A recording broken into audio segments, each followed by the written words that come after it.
Caesarean section मध्ये सगळ्यात आधी डेफिनेशन बघितली. कोण सांगणार डेफिनेशन? कोण सांगणार? किती लोकांना येते? राणी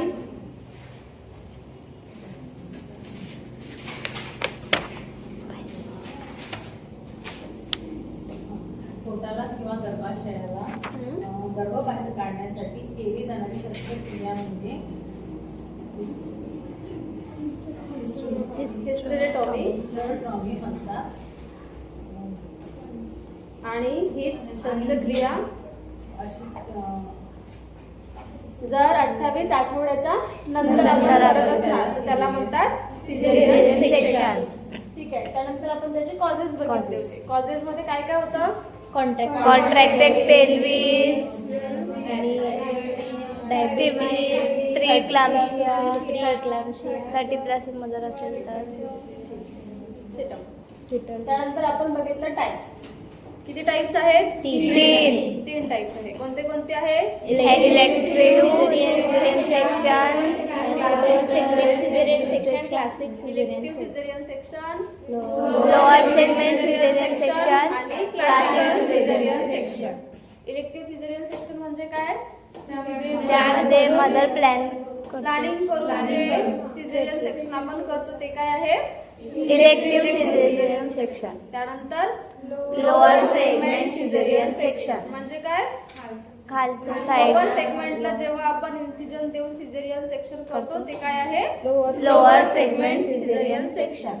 समजा हा पोटाचा आकार आहे आणि या खालच्या साईडला जेव्हा आपण कट देऊन सिझेरियन सेक्शन करतो तेव्हा त्याला म्हणतात लोअर सेगमेंट सिझेरियन सेक्शन. सिम्फायसिस प्युबिसच्या तिथे.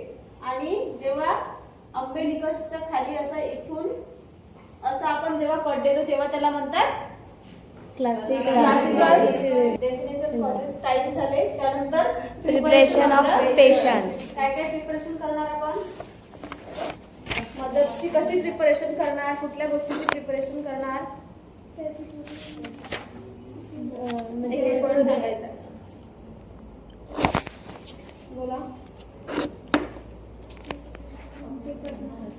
सांगा एक एक जण. प्रिपरेशन मध्ये काय काय येईल? सांगा इकडे महिमा. तयारी काय करणार? पूर्व तयारी. सिझेरियन सेक्शनच्या आधी कुठल्या प्रकारची तयारी करणार? आधी तर ट्रे प्रिपेअर करू आपण. ट्रे प्रिपेअर करणार. Very good. See again.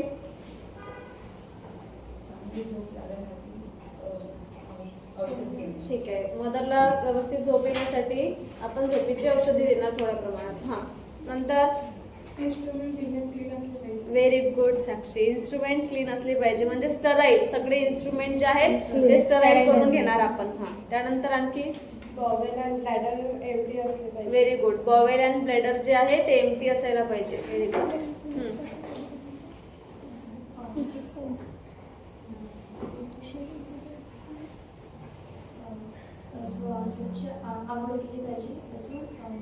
ठीक आहे.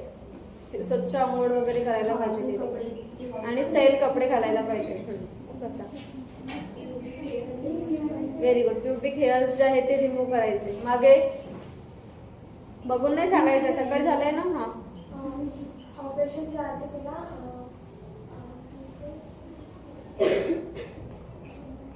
ऑपरेशनच्या आधी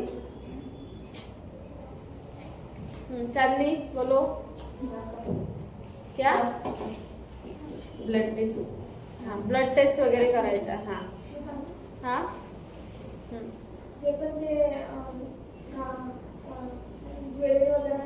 हाँ सगळे ऑर्नामेंट्स जे आहेत ते रिमूव्ह करायचे. इकडे कोमल. ऑपरेशनच्या आधी 6 तास तोंडाने काही खाऊ पिऊ नाही द्यायला. हा त्याला काय म्हणतात? NBM. Nil by mouth. तोंडाने काही खायचं प्यायचं त्यांना देणार नाही आपण. ठीक आहे. तर अशा प्रकारे आपण सगळे प्रिपरेशन करून घेणार पेशंटची सिझेरियन सेक्शनच्या आधी. त्यानंतर इन्स्ट्रुमेंट. कुठले कुठले इन्स्ट्रुमेंट्सची रिक्वायरमेंट राहते? काय काय लागतं आपल्याला सिझेरियन सेक्शनसाठी? सांगा एक एक जण. Gown, mask, operation towel, sheet, needle holder, suction nasal, हा कॅथेटर. ठीक. तर सगळ्या बेसिक गोष्टी आपण जे मॉर्निंगला बघितले इन्स्ट्रुमेंट्स ते सगळे आपण तिथे आधीच रेडी ठेवणार. ट्रे जो आहे ट्रॉलीवर सगळे जे इन्स्ट्रुमेंट्स आहेत ते स्टराईल करून आपण तिथे ठेवणार. ही सगळी तयारी झाल्यानंतर आपण मग सी सेक्शन करणार त्यांचं. ठीक आहे. आता सी सेक्शन केल्यानंतर आपल्याला त्या मदरची कशा प्रकारे काळजी घ्यायची आहे ते आपण पाहणार आहे आता. तर काय काळजी घेणार आपण? बेसिक गोष्टी. बेसिक कुठल्या गोष्टींची काळजी घ्यायला पाहिजे? एक्झाम्पल असं आपल्या डोळ्यासमोर आणायचं की एखादी जस्ट सिझेरियन सेक्शन करून मदर ऑपरेशन थिएटर मधून बाहेर वार्डमध्ये आणलेली आहे. तर त्यानंतर तुम्ही तिची कशा प्रकारे काळजी करणार? बेसिक गोष्टी ऍज अ नर्स आपल्याला काय काय करायला पाहिजे तिथे सांगा. रेस्ट घ्यायला पाहिजे जास्त. तिला रेस्ट घ्यायला सांगा. ऑब्विसली ती रेस्टच पिरियड मध्ये राहते कारण तिला आपण गुंगीचं जे आहे अॅनेस्थेशिया दिलेला राहतो. आयव्ही फ्लुइड कंटिन्यू ठेवणार. Very good. कारण ब्लड लॉस झालेला असतो. सिझेरियन सेक्शन मध्ये किती ml ब्लड लॉस होतो? 1000 ml. 1000 ml. आणि नॉर्मल डिलिव्हरी मध्ये 500 ml.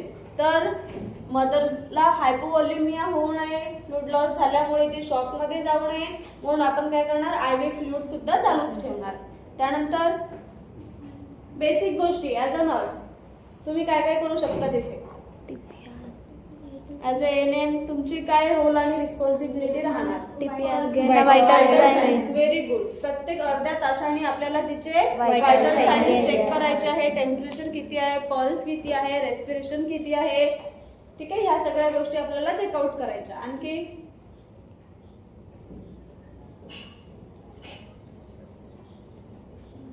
काय करणार आपण? बेसिक गोष्टींची कोणत्या कोणत्या काळजी घेणार? इमॅजिन करायची प्रोसिजर झालेली आहे. सिझेरियन सेक्शन एक सिनेरिओ आपल्या समोर आहे. मदर आहे. आता मदरला कुठल्या गोष्टींची गरज राहते, त्यांना काय काय सांगायला पाहिजे, कशी काळजी घ्यायला पाहिजे. ठीक आहे. चला 1 बाय 1 बघूया एक एक पॉईंट. ऑपरेशन चालू असताना आणि नंतरही 5% ग्लुकोजचे थेंब बाईच्या शरीरातून चालू असतात. म्हणजे सरळ सरळ काय करायचे आपल्याला? जेव्हा सर्जरी म्हणजे LACS चालू असते त्यावेळेला सुद्धा आपल्याला आयव्ही फ्लुइड जे आहे ते कंटिन्युअसली चालू ठेवायचं आहे. आणि सिझेरियन सेक्शन झाल्यानंतर सुद्धा जे आयव्ही आहे ते चालूच ठेवायचे आहे. त्यानंतर बाईला जर जनरल अॅनेस्थेशिया दिलेला असेल तर चांगली शुद्धीवर येईपर्यंत तिला एका कुशीवर आपल्याला वळवून ठेवायचं आहे. अॅनेस्थेशिया दिल्यामुळे काय होते? त्यांना चक्कर आल्यासारखं वाटते, डोकं दुखते. तर त्याच्यामुळे काय करायचं? त्यांना एका कुशीवर लॅटरल पोझिशन मध्ये म्हणजे लॅटरल पोझिशन जे आहे ते देण्याचा प्रयत्न करायचा, ज्यामुळे त्यांना थोडंसं बेटर फील होईल. तुम्ही एकदम असं झोपून बघा सरळ तर तुम्हाला असं वाटतं ना की चेंज व्हावं, खुशी जी आहे ती चेंज करावी, पोझिशन चेंज करावी. म्हणून त्यांना लॅटरल पोझिशन मध्ये, ज्यामुळे त्यांचं हेडॅक थोड्या प्रमाणात कमी होईल. आणि हेड जे आहे ते कधीच त्यांना म्हणजे अप नाही करायचं आहे. त्यांना पिलो द्यायची ऍडवाइस नाही करायची, त्यांना पिलो द्यायची नाही. त्यांची जे हेड साइड आहे ते पण आपण मॅन्युअली सुद्धा वर करायची नाही. त्यामुळे डोक्याचा त्रास होण्याचे जास्त चान्सेस राहतात. त्यानंतर दर अर्ध्या तासाने नाडी व रक्तदाब पाहावा. व्हायटल सायन्स आताच आपण बोललो. शुद्धीवर येताना बाई जास्त गडबड करू लागल्यास डॉक्टरांच्या आदेशानुसार झोपेचे इंजेक्शन द्यावे. म्हणजे काय? आता सिझेरियन सेक्शन झालं आहे पण कधी कधी काय होते? मदर जास्त म्हणजे हायपर होऊन जाते, पॅनिक होऊन जाते की काय झालंय, म्हणजे त्रास होत आहे तिला किंवा कुठल्याही एखाद्या गोष्टीमुळे ती पॅनिक होते. तर अशा वेळेला ती हातपाय झटकण्याचा प्रयत्न करते. त्यामुळे जे स्टिचेस लागलेले असतात तिथे काही कॉम्प्लिकेशन्स येऊ शकतात, तुटू शकते. म्हणून तिला शांत झोप यावी म्हणून आपण थोडंसं तिला सिडेटिव्ह जे आहे म्हणजे झोपेचं देऊ शकतो औषधी. त्यानंतर बाई शॉकमध्ये असेल किंवा तिला रक्ताचे थेंब सुरू केलेले असतील तर दर 15 मिनिटांनी नाडी पाहावी. म्हणजे जर आपण बाई शॉकमध्ये म्हणजे काय? कमतरता असेल तर काय करायचं आपल्याला? तिला रक्ताचे थेंब म्हणजे ब्लड चालू ठेवायचं आहे, ज्यामुळे तिला ते शॉकमध्ये जाणार नाही किंवा परत येण्यास हेल्प होईल. आणि सोबतच दर 15 मिनिटांनी तिची नाडी सुद्धा आपल्याला तपासायची आहे. 3 ते 4 तास अशी काळजी घ्यावी. सुरुवातीची जे 3 ते 4 तास असते ते अशा प्रकारे आपल्याला काळजी घ्यायची. त्यामध्ये स्पेशल जे पॉइंट्स आहेत ते म्हणजे सगळ्यात महत्त्वाचं असते vital signs. Vital signs check कर. काय काय ते व्हायटल सायन्स मध्ये सांगत बीपी. वाइटल साइंस यानी क्या होता है? वाइटल साइंस मतलब क्या रहता है? साक्षी काय असते वाइटल साइंस?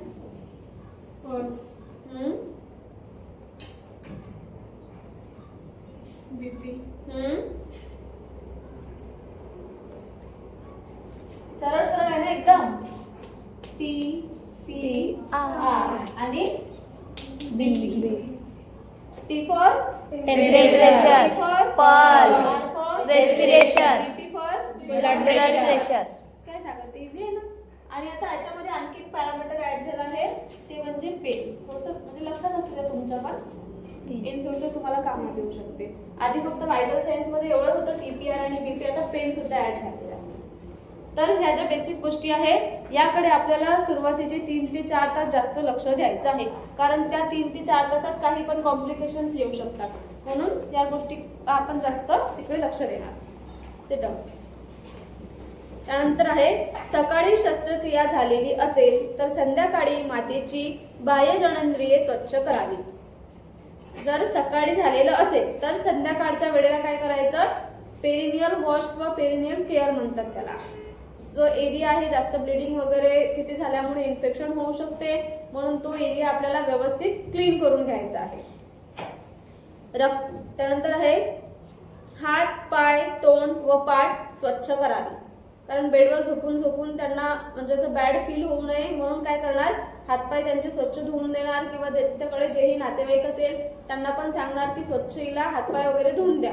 सोबतच तिचं तोंड धुवायला सुद्धा आपण हेल्प करणार, त्यांना चूळ भरायला लावणार, म्हणजे एक फ्रेश फील होईल. पिण्यास पाणी द्यावे, कपभर चहा द्यावा. रात्री झोपेसाठी आदेशानुसार इंजेक्शन किंवा गोळी द्यावी. जेही डॉक्टरांनी प्रिस्क्राईब केलेलं आहे त्याच्या अकॉर्डिंग आपण गोळ्या औषधी जे काही आहे ते चालू ठेवणार. आणि तिला शांत झोप लागेल अशी काळजी घ्यावी. शांत झोप लागण्यासाठी काय करणार आपण? काय मेजर्स करणार शांत झोपेसाठी? शांत वातावरण. शांत वातावरण.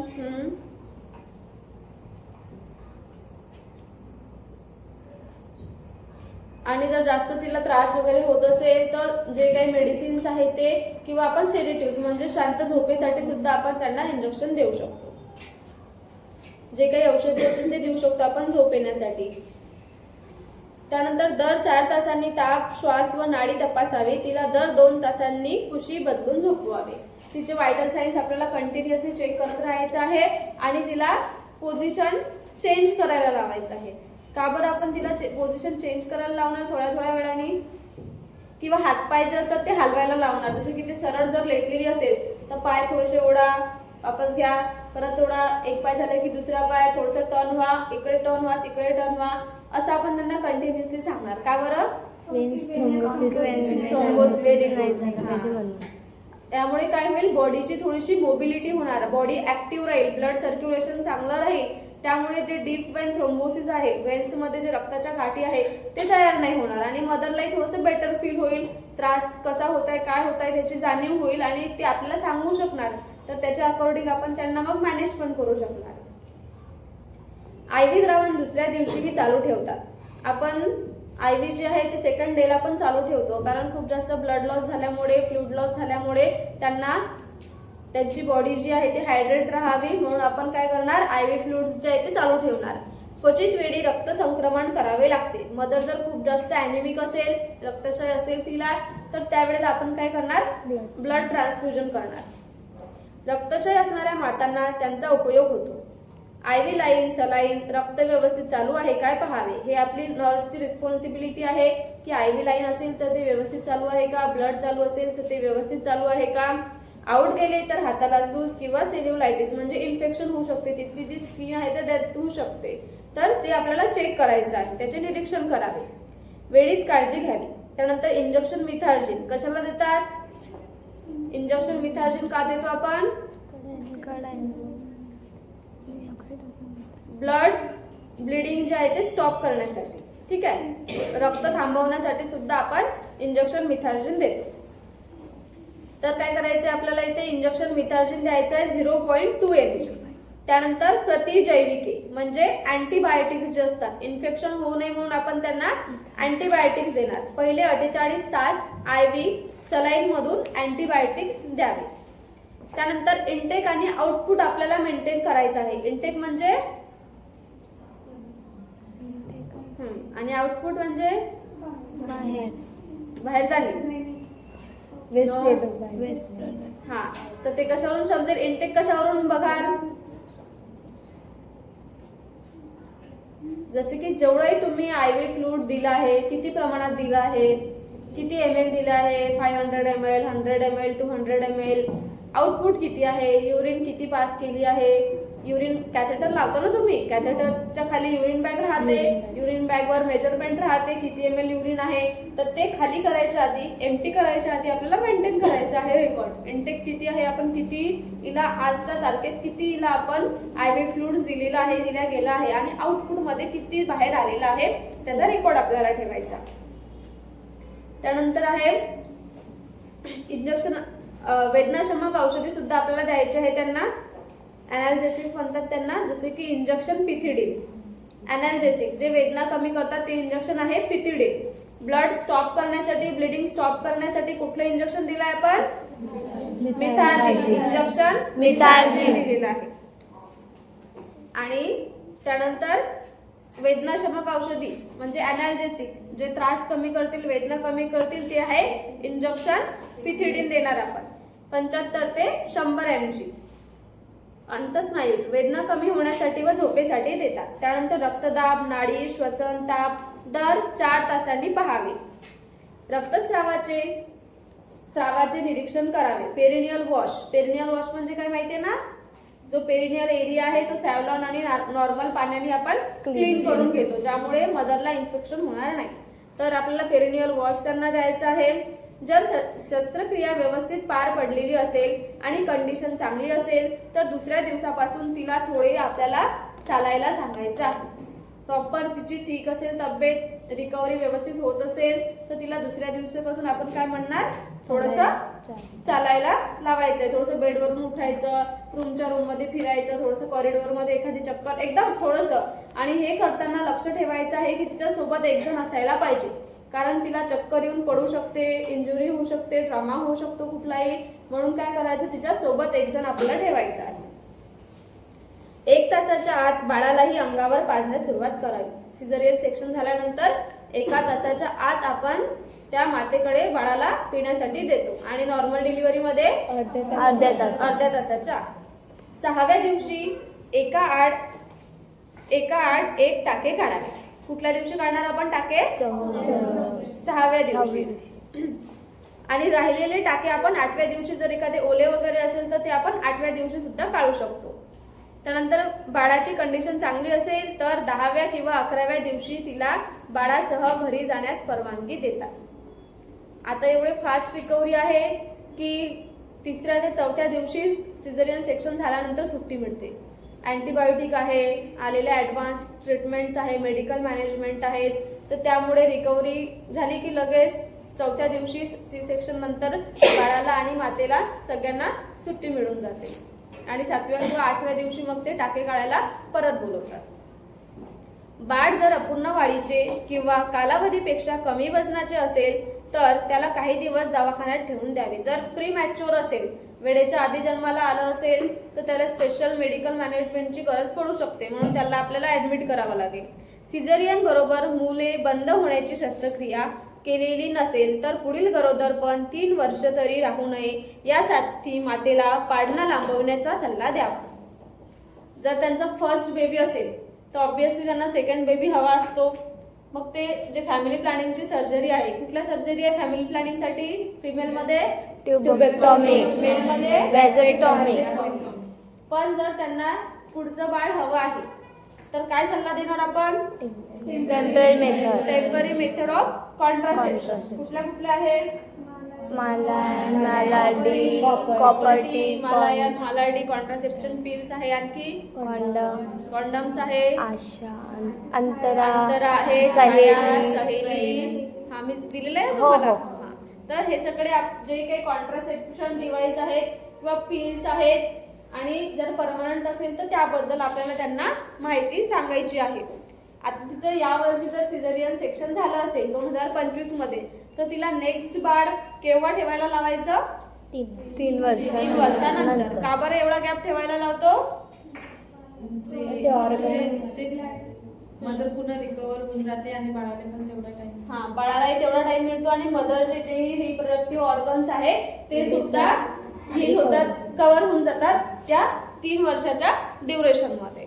म्हणून त्यांना 3 वर्षानंतरच प्लॅनिंग करायचं आपल्याला सांगायला आहे. त्यानंतर आहे गुंतागुंतात म्हणजे कॉम्प्लिकेशन्स काय होतील सिझेरियन सेक्शन मुळे. सांगा, बुक मधलं काय बघता तुम्हीच सांगा, काय कॉम्प्लिकेशन्स होऊ शकतात? एखाद्या फिमेलचं सिझेरियन सेक्शन झालेलं आहे तर काय कॉम्प्लिकेशन्स होऊ शकते? सांग सानिया. रक्तस्राव हा, रक्तस्राव होतो. त्यानंतर वेनस थ्रोम्बोसिस. का होणार वेनस थ्रोम्बोसिस? हालचाल सिझेरियन मुळे मेंटॅलिटी एक राहते की माझं सिझेरियन सेक्शन झालं आहे, मी जर चालले तर मला त्रास होईल, म्हणून ते मदर्स काय करतात, चालणं फिरणं जे आहे खूप डिले करतात. तर त्यामुळे काय होते, त्यांच्या पायामध्ये वेनस थ्रोम्बोसिस होण्याचे जास्त चान्सेस राहतात. आणखी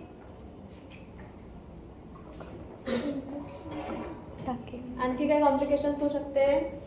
त्या स्टिचेस मध्ये इंजुरी पण होऊ शकते. हा, स्टिचेसची जर प्रॉपर आपण केअर केली नाही तर तिथे पस फॉर्मेशन होऊ शकते, इन्फेक्शन होऊ शकते.